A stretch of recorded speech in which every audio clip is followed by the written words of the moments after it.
तर ही झाली आहे आपली भाजी तयार खाण्यासाठी. या सर्वजण खायला.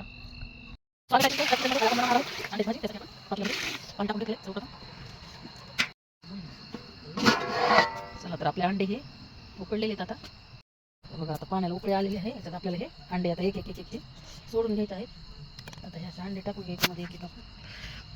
हे बघा, असे अंडे टाकून घ्यायचे.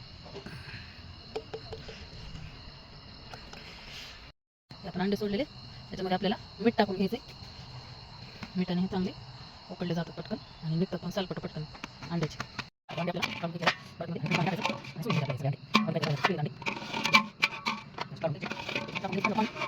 तर आपले हे सगळे काढून घ्यायचे अंडे सगळे सोडून घेतात आपण. तेल टाकून घेऊ फोडणीसाठी. आपल्या फोडणी घ्या. आपलं ते टाकायचं. लसूण टाकलेलं आपण जिरे तडतडले टाकले. आता लसूण पण लाल करून द्यायचं आहे.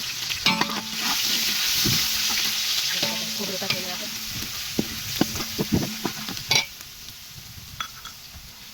अद्रक लसूण पेस्ट टाकायची आपल्याला.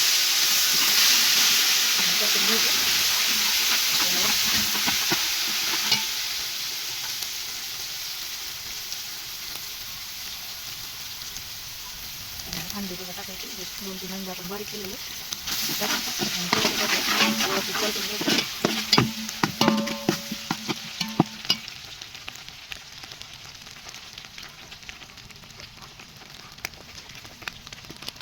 हळद पावडर टाकलेली आपण.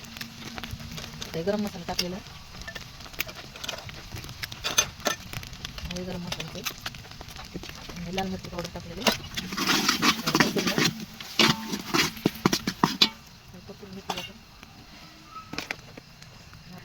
काळा मसाला पावडर टाकत आहोत. काळा मसाला टाकलेला आहे.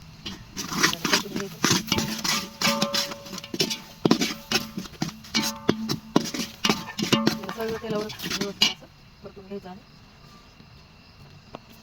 मीठ टाकून घेणार आहोत मध्ये. हे बघा मीठ टाकलेलं आहे.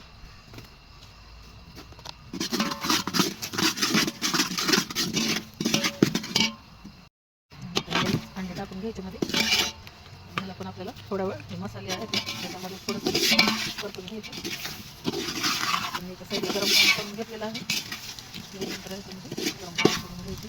थंड पाणी नाही सोडायचं कारण आपण सगळे मसाले तेलावर फ्राय करून घेतलेले आहेत. तर आपल्याला याच्यामध्ये गरम पाणी सोडायचं. तर ही झाली आहे आपली भाजी तयार खाण्यासाठी. या सर्वजण खायला.